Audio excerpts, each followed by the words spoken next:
Тұмаудан қалай сақтануға болатын және оның алғашқы белгілері біліне бастаған кезде не істеу керектігін айтатын боламын. Ең бірінші, қимыл қозғалыста болу. Адам үнемі қозғалыста болып, спортпен тұрақты түрде шұғылданса, қан айналымы қызметі жақсара түседі. Мұндайда адамның иммунитеті жоғарылап, кез келген ауруға төтеп беретін қасиетке ие болады. Көп қозғала бермейтін адамдардың вирустық ауруға шалдығу қаупі жоғары болатын осыдан. Екінші, сұйықтық көп ішу.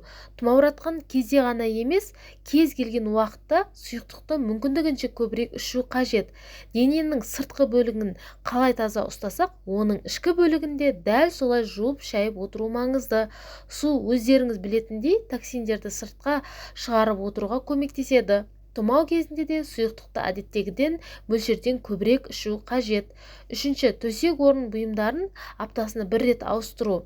Кез келген толық қалыптасқан адам төсек орын бұйымдарын тұрақты түрде аптасына бір рет ауыстырып отыруға міндетті. Бұл вирустық аурулардан сақтанудың ғана емес, гигиенаның бір бөлігі. Осылай жасап отыратын болсаңыз, кез келген ауру сізді айналып өтетін болады. Төртінші, бөлмені тазартып отыру.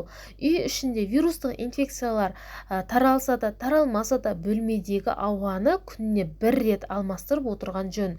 Бұл қарапайым терезені ашу арқылы жүзеге асады. Бесінші, тамақты жұтқызбай ауырғанда, мұндайда қайнаған сүтке сары май мен таза бал араластырып ішкен жөн. Бұл қоспа вирусты жойып қана қоймай, иммунитетті нығайта түседі, әрі жылдам әсер етіп, тамақты бірден ашады. Зиянды әдеттерден арылу, шылым шегу, ішімдік ішу деген секілді зиянды әдеттердің ағзаға кері әсері мол, ал тұмауратқанда, қандай да бір вирустық ауруға шалдыққанда олардың әсері екі еселене түседі. Әдетте вирустық ауруға шалдыққан кезде бірінші тін қабығы бұзылады.